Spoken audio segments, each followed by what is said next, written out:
अस्सलामुअलैकुम वरहमतुल्लाहि ताला वबरकातुहू। दोस्तों मे पूरा उम्मीद तुम सारी आसो बखैर आफियत। अल्लाह पाक थो तुम आफियत सान खैरियत सान।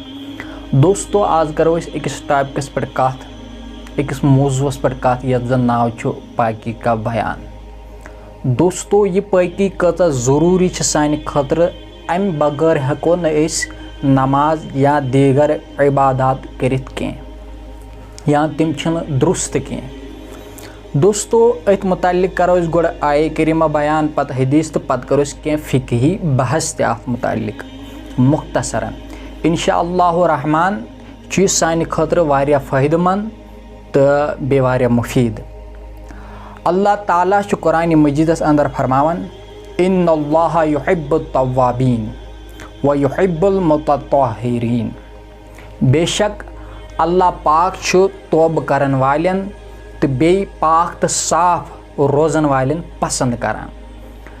दोस्तों युस जन सोन मौजू सोन टॉपिक सह पाक तो साफ यानी पाकी मुतलिक सोन मौजू।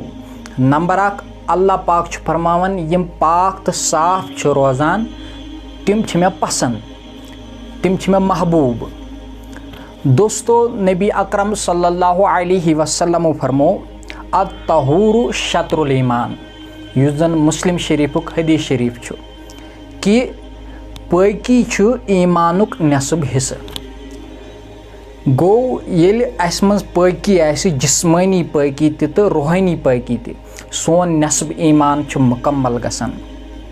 और बेस अकिस हदीस शरीफस मन फरमो नबी ताजदार सल्लल्लाहु अलैहि वसल्लम मिफ्ताहुल जन्नति सलाह, जन्नत कुन नमाज व मिफ्ताहुस सलाति तहूर, और नमाज कुन पाकी। दोस्तों येल पाकी आसि तेल हेको नमाज पढ़ित, और येल वन नमाज पढ़ो तेल हेको जन्नतस गसित, तेल हेको जन्नत कुन हासिल करित।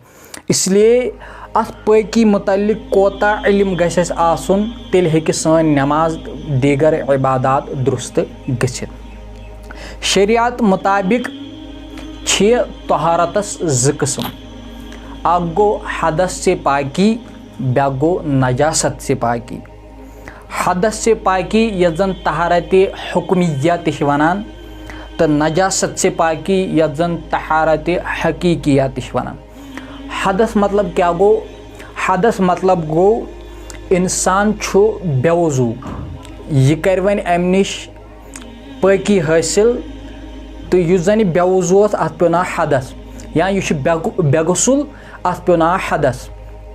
तो दोस्तों अत वन तहारत हुक्मिया ब्रो ब्रो पको यमन दुरूसन मन, तो इंशाअल्लाह ताला करो मजीद रोशनी अत पे। और नजासत से पाकी अत वन तहारत हकीकियत यानी ज़ाहिरी नजासत, चाहे पत इंसान सन या कंस जानवर सन ता। दोस्तों यह जन वन अत पाकी मुतल्लिक या नजासतस मुतल्लिक बयान कोर यतन, तो यह आब सतन या दीगर जैसे कन सतन, आब सतन या मेच सतन या दबागत सतन पाक तो साफ गसान। युस जन यमो आब यम आब सतन हेको पाकी हासिल करित, सह सतन किस्मन पे मुश्तमिल। या दीगर फ़ुक़हा किराम फरमावन कि माए मुतलक युस जन तथ हसा 7 किस्म। वन यतन समझुन कि माए मुतलक क्या गो। माए मुतलक गो सह आब यस जन का नजासत आसन रलित कह, न गस तथ पे कह नजासत गालिब। तो दोस्तों माए मुतलक युस जन तथ 7 किस्म, यानी सह आब युस जन आराम सान हेको इस्तेमाल करित, यम आब सतन आराम सान हेको पाकी हासिल करित। अक गो आसमानुक आब, तो नंबर 2 नहर यानी दरिया नदी तमुक आब, तो नंबर 3 क्यूर जन आसन तमुक आब, नंबर 4 समंदर जन तमुक आब, अम सत हेको पाकी हासिल करित। बे गो तालाब, नाग वगैरह, अम के आब सतन हेको आराम सान वजू हासिल करित या गुसल हासिल या दीगर पाकी हासिल करित। और बेयुस यम वंदस मन ये शीन पेवान तथ शीनस मन जन यगलित आब नेरान तो सह आब तह पाक आसान साफ आसान तमें आब सह हेको पकी हासिल करित या डोंठ डोंठ ये पिघलान यानी यगलान तथ युस आब नेरान तम सतन तह हेको पकी हासिल करित तो साफ सुथराई हासिल करित। दोस्तों उम्मीद छुस बह करान तह आव यह वीडियो पसंद तो बे वोतु तह यम सतन वारिया फ़ायदे ते इंशाअल्लाह ताला।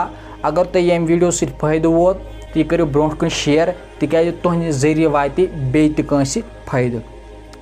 वह अगर फ़र्द उलूमस मतल्लिक यानी नमाज वुज़ू गुसल जनाज या दीगर तम मामलात यम फ़िक़ही मसाइल तिमन मुताल्लिक कह सवाल आस पता तो अस करो तय ब्रोह कन पेश।